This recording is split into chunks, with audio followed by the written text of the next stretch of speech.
alunos da turma ATS 16, estou aqui com vocês na nossa 7ª aula da disciplina Paciente Crítico e Grave. E hoje nós iremos falar sobre drogas vasoativas e sedação. Na aula anterior a gente já comentou sobre medicação segura, né? E agora a gente entra no assunto aí das principais drogas vasoativas e as drogas de sedação utilizadas no setor de UTI, tá bom? Aí nessa aula de hoje eu também estou colocando aí os cuidados de enfermagem e quais são os princípios ativos de cada droga, tudo bem? Espero que vocês gostem dessa aula e qualquer dúvida pode me deixar uma pergunta aí via portal. Então, vamos lá.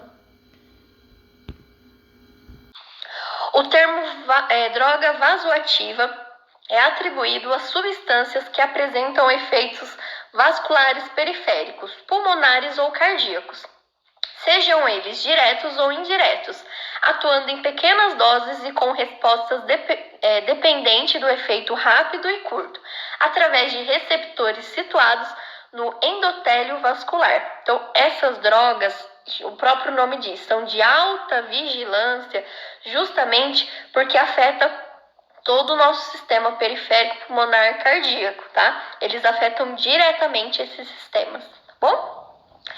Essas drogas são utilizadas principalmente com o objetivo de manter a homeostase orgânica e tissular durante as mais diversas condições clínicas, evitando assim que os pacientes evoluam para uma disfunção de múltiplos órgãos. O conhecimento sobre as indicações, limitações e efeitos hemodinâmicos das drogas vasoativas é essencial para uma utilização consciente e crítica desses potentes medicamentos, pois estes podem se tornar uma importante causa de iatrogenia, como utilizados de maneira inadequada. Então, posso causar um evento adverso no meu paciente por erro de administração de drogas vasoativas? Com certeza, tá? Por isso que normalmente essas drogas de alta vigilância, né, elas são checadas por 2 profissionais, tá bom? Na maioria das vezes, é necessário o uso da monitorização hemodinâmica intensiva quanto da utilização dessas substâncias, pois suas potentes ações determinam mudanças drásticas, tanto em parâmetros circulatórios como respiratórios, podendo, do seu uso inadequado, advir em efeitos colaterais indesejáveis, graves e deletérios, que obrigam sua suspensão. Então, por que os pacientes de UTI sedados, eles precisam estar em monitoramento 24 horas? Justamente porque essas drogas, né, elas podem alterar a frequência cardíaca, pressão arterial e drasticamente, assim, coisa de você instalar a medicação e já ter uma alteração aí de sinais vitais, tá? Sinais orgânicos também, tá bom? As drogas vasoativas têm ação principalmente sobre os parâmetros que regulam o débito cardíaco, o que é determinado pelo produto do volume sistólico e frequência cardíaca. As drogas vasoativas mais empregadas são as noradrenalina, dopamina, dobutamina, nitroglicerina, nitroprusiato, adrenalina ou atroponina, também conhecida, né? Midazolam, fentanil e M1. Normalmente os pacientes oncológicos que entram com M1, que é um conjunto de medicações, né? Agora eu vou falar para vocês de cada tipo de medicação de droga vasoativa. Isso são algumas, tá? As mais utilizadas no setor aí de UTI, tá? Noradrenalina é um neurotransmissor do sistema nervoso simpático e precursor da adrenalina. Dependendo da dose utilizada, obtém-se aumento do volume sistólico, diminuição reflexa da frequência cardíaca e importante vasoconstrição periférica, com aumento da pressão arterial. Normalmente, o paciente que apresenta quadro de hipotensão, né, o médico solicita a utilização de noradrenalina, né, justamente para alterar essa vasoconstrição, dilatação e o aumento da própria PA, tá bom?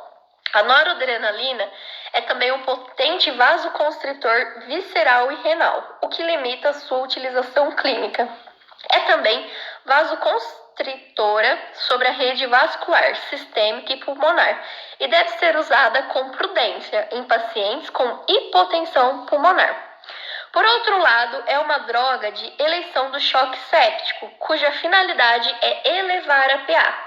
Em pacientes hipotensos que não respondem à ressuscitação por volume e outros inotrópicos menos potentes. Então, o paciente que está em choque séptico, né, normalmente é solicitado que faça volume nesse paciente, então, né, muita solução fisiológica, né, e aí muitas vezes, né, o médico solicita a administração de noradrenalina para tentar aumentar, né, esse volume pressório da pressão arterial, tá? Porque pacientes em choques sépticos, um dos sinais vitais alterados é a pressão arterial, que o paciente fica hipotenso, tá? Contraindicações da noradrenalina. Hipersensibilidade à noradrenalina. O tratamento com noradrenalina está contraindicado nos doentes com insuficiência coronariana, hipertensão, hipertireoidismo e e arteriosclerose grave. Então, a noradrenalina, ele não é utilizado como antihipertensivo, tá bom? Ele pode ser utilizado em um choque séptico, né? Mas ele não é utilizado como antihipertensivo, tá? Desculpa. Os doentes que não toleram outros simpatocométicos podem também ser intolerantes à noradrenalina.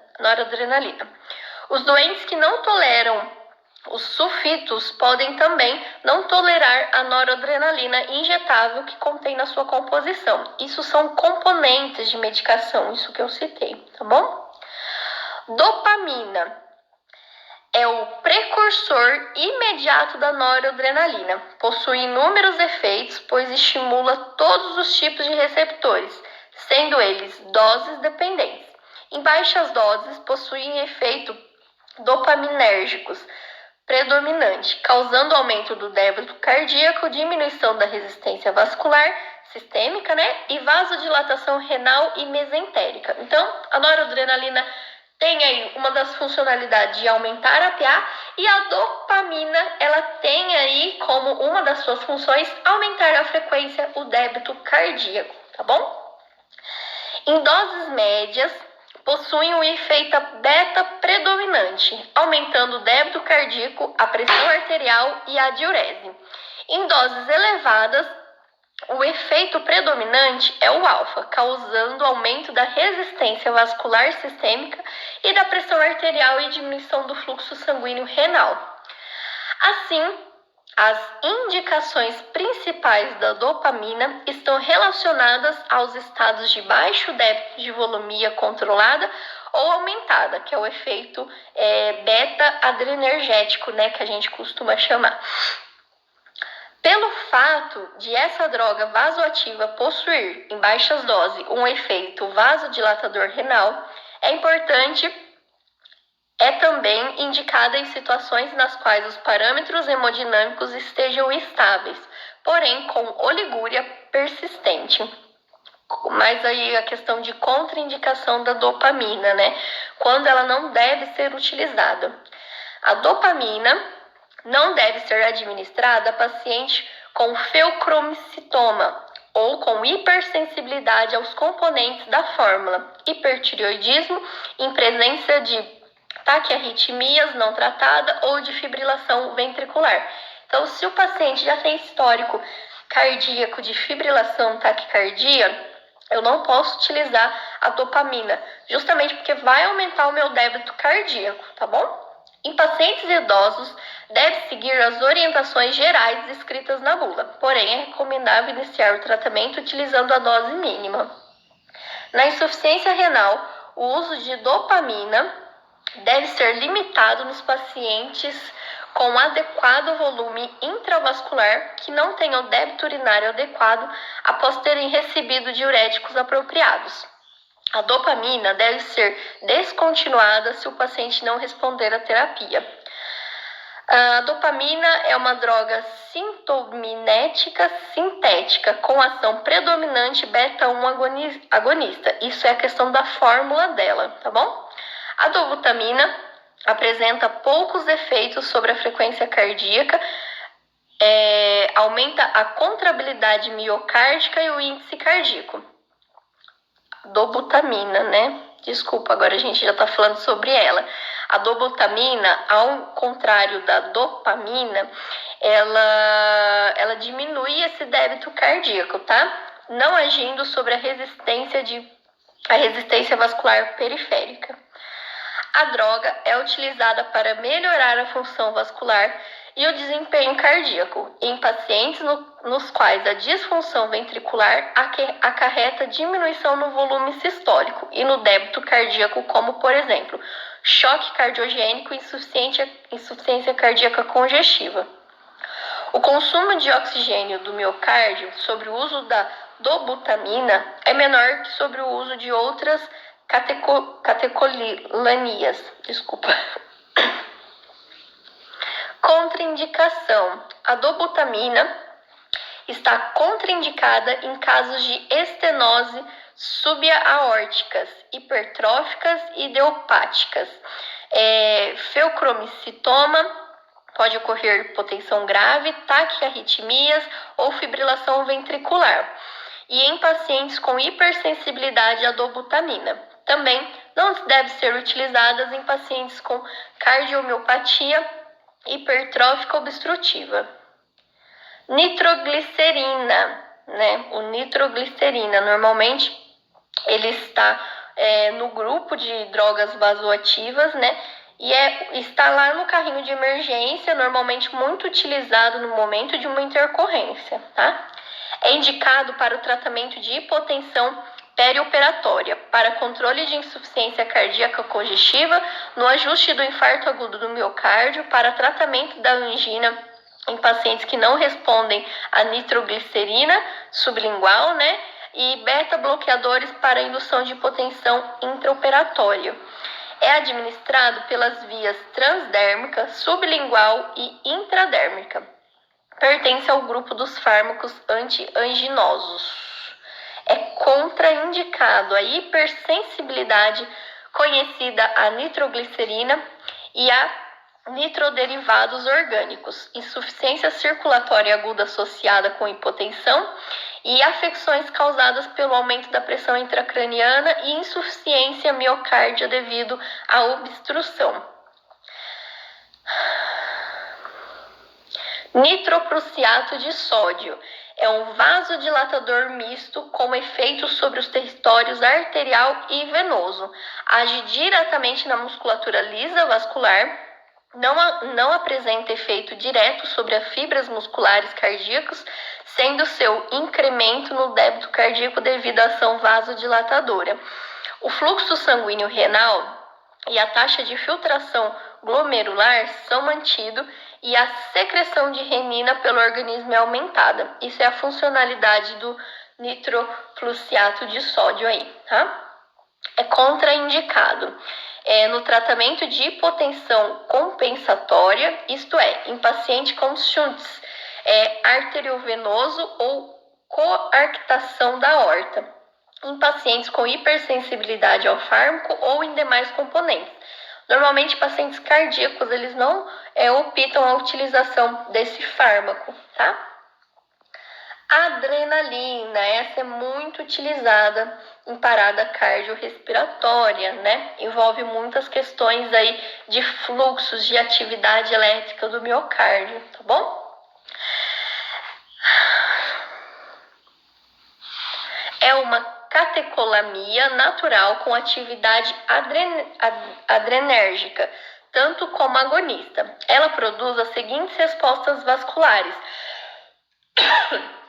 da resistência vascular sistêmica, das pressões sistólicas e diastólicas, da atividade elétrica do miocárdio, do fluxo coronário e cerebral, da força contrátil do miocárdio, da necessidade miocárdia de O2 e da automaticidade.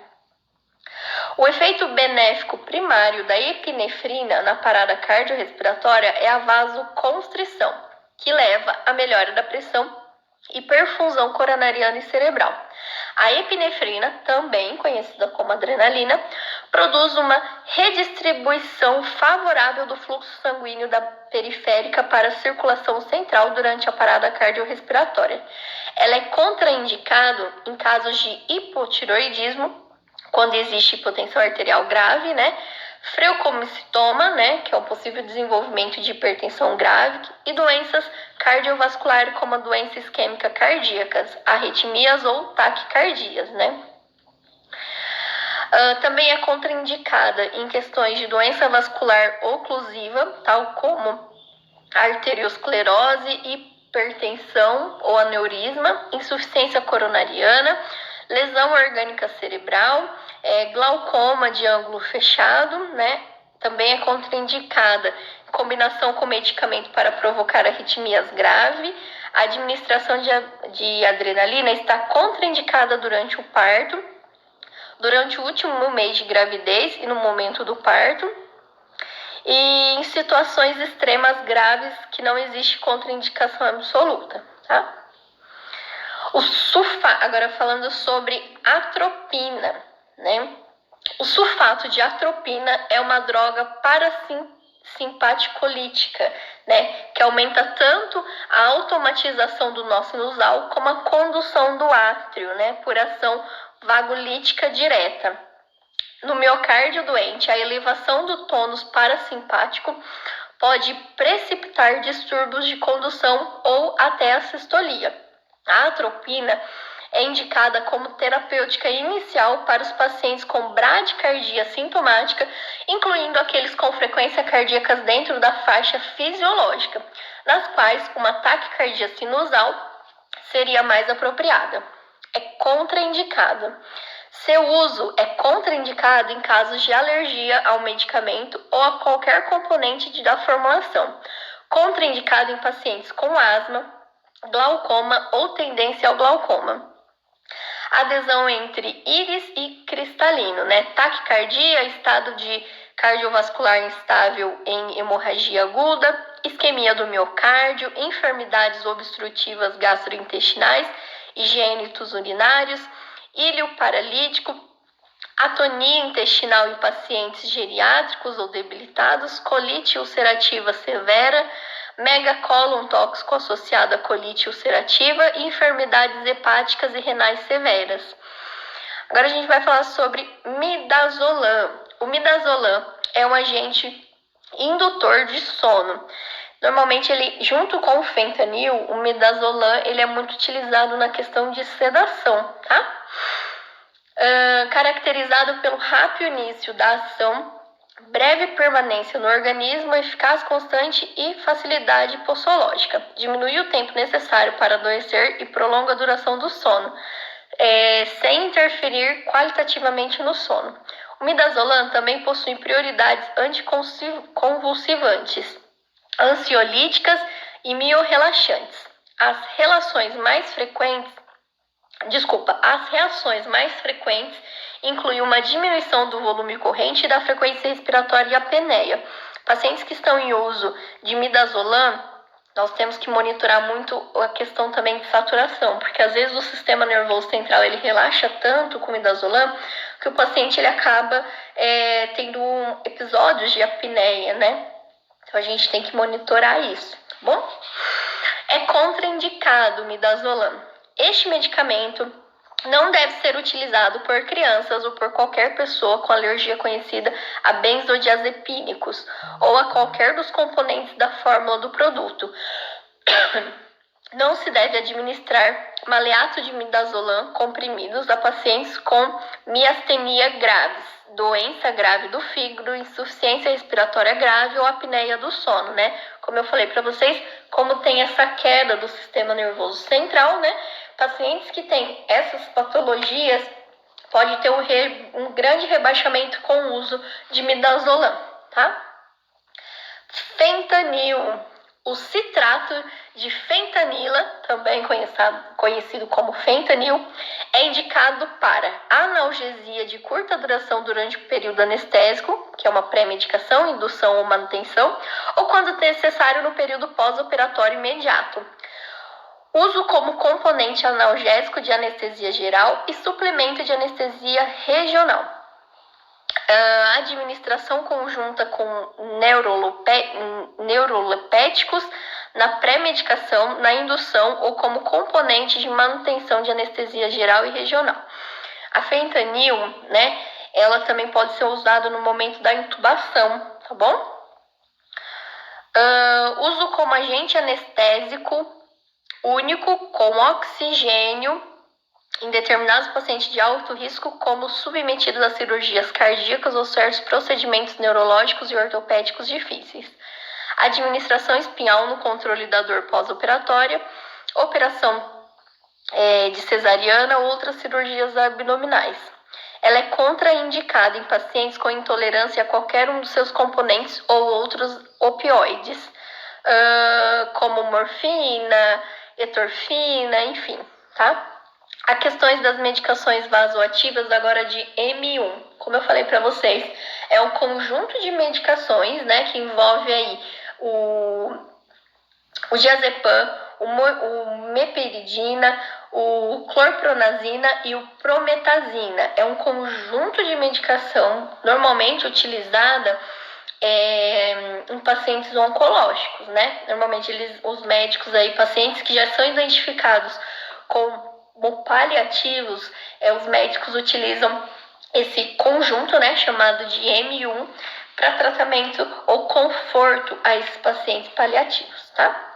M1 pode ser considerada como uma associação de 2 ou mais medicamentos para sedação paliativa. A meperidina é uma substância analgésica do grupo dos opioides que impedem a transmissão dos impulsos dolorosos no sistema nervoso central, de forma semelhante à morfina, ajudando a aliviar vários tipos de dores muito intensas. Então, ela é parente da morfina e é um dos medicamentos mais fortes que existe, tá bom?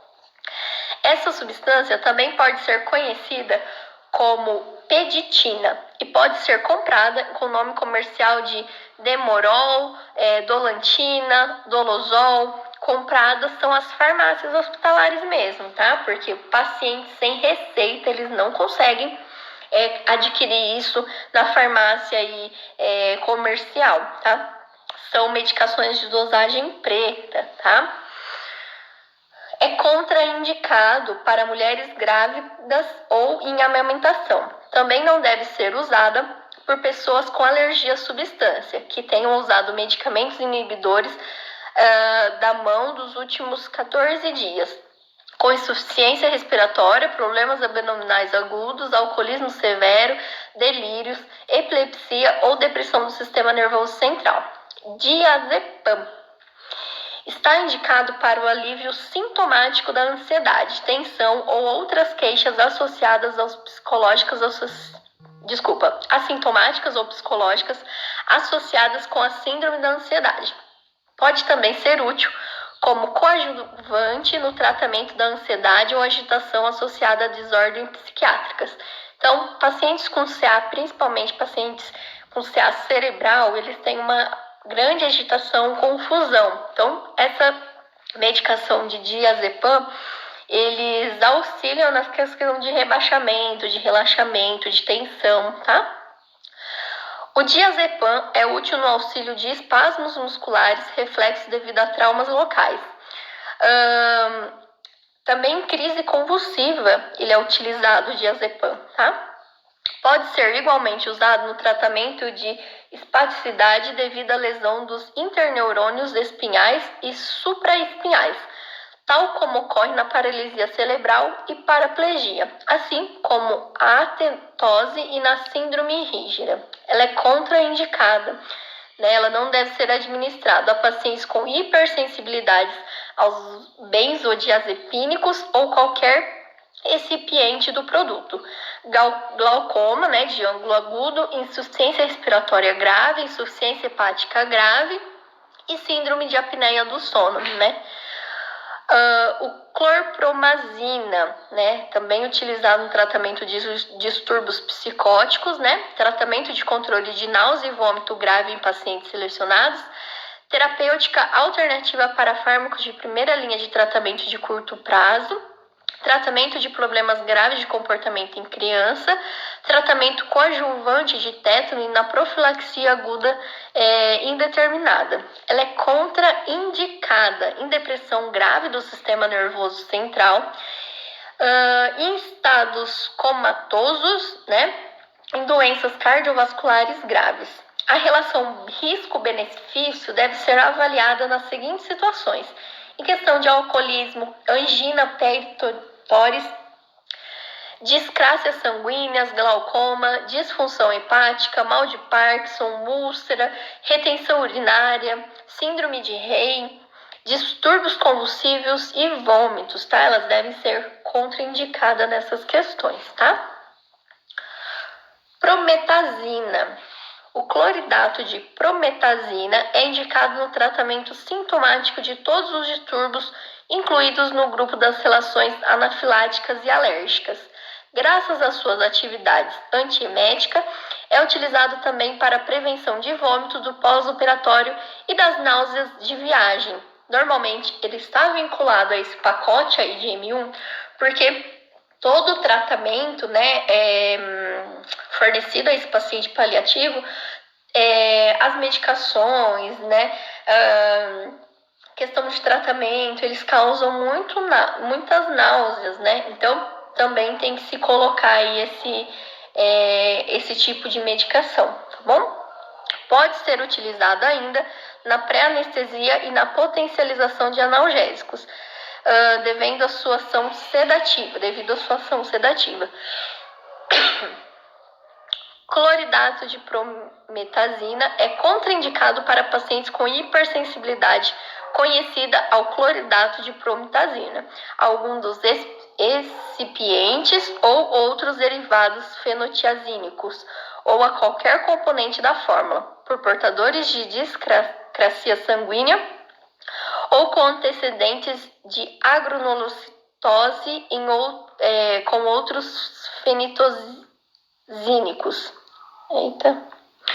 Por pacientes com risco de retenção urinária ligado a distúrbios uroprotásticos e por pacientes com glaucoma, né, de ângulo fechado.